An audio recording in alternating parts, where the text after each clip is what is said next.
অমীমাংসিত সত্য, সেটাকে তো কেউ মুছে ফেলতে পারে না। আমার কথা হচ্ছে এটাই। ক্ষমতার কোনো জায়গা থেকে আমি কোনো কথা বলতেছি না। আমি একজন খুবই সাধারণ মানুষ হিসেবে আমি যদি আজকে এই অ্যাডমিনিস্ট্রেশনে নাও থাকতাম, আমি সেম কথাটাই বলতাম।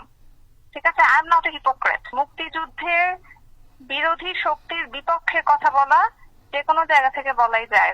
ঠিক আছে, এর জন্য যদি আমার চাকরি চলে যায়, এটা আমার কোনো সমস্যা নাই। কিন্তু আমি মুক্তিযুদ্ধ বিরোধী শক্তি হইতে পারবো না, এটা সম্ভব না। আমি হিপোক্রেট হতে পারবো না। যখন যেই গভর্নমেন্ট আসবে টোটাল কন্ট্রাডিক্টরি কথা বলবে, একজন মুক্তিযুদ্ধের পক্ষে কথা বলবে, আরেকজন মুক্তিযুদ্ধের বিপক্ষে কথা বলবে, আমি দুই পক্ষেই মানে হ্যাঁ হ্যাঁ করব, এইটা হিপোক্রেসি। ঠিক আছে, দুটা টোটাল কন্ট্রাডিক্টরি মতে আমি দুটাতেই একমত পোষণ করা, এটা হচ্ছে হিপোক্রেসি।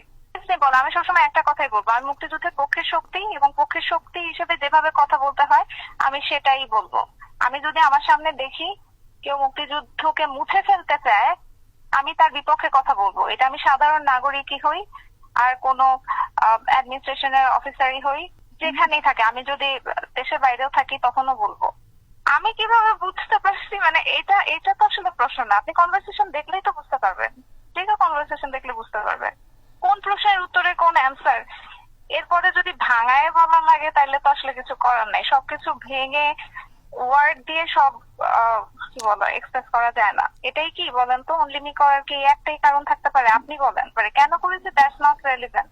যেখানে কারো দোষর কারো কিছু না। আমি মুক্তিযুদ্ধের পক্ষের শক্তি। এখন মুক্তিযুদ্ধের পক্ষের শক্তি বললে যদি আপনারা বা কেউ যদি এভাবে জাজ করে, আমার কিছু করার নাই। আমি আমি অলওয়েজ বলবো মুক্তিযুদ্ধের পক্ষে শক্তি। মুক্তিযুদ্ধকে আমি যদি একটা থ্রেটেনিং পর্যায়ে দেখি, কেউ থ্রেট হিসেবে দাঁড়িয়ে যাচ্ছে, মুক্তিযুদ্ধ ইতিহাস মুছে ফেলতে চায়, জাতির পিতাকে মুছে ফেলতে চায়, জাতির পিতার অবদান অস্বীকার করতে চায়, 15ই আগস্ট অস্বীকার করতে চায়, ধানমন্ডি 32 নম্বর অস্বীকার করতে চায়, পুড়িয়ে ফেলতে চায়, আমি তাদের বিরুদ্ধে কথা বলবো। আমি যেই জায়গায় থাকি না কেন, এখানে তো কারো দোষর এই ইয়াগুলো আসবে কেন? মানুষের কি মাথায় বুদ্ধি নাই নাকি? এখানে বঙ্গবন্ধু কোনো আওয়ামী লীগের নেতা না। বঙ্গবন্ধু হচ্ছে সারা বাংলাদেশের মানুষের নেতা।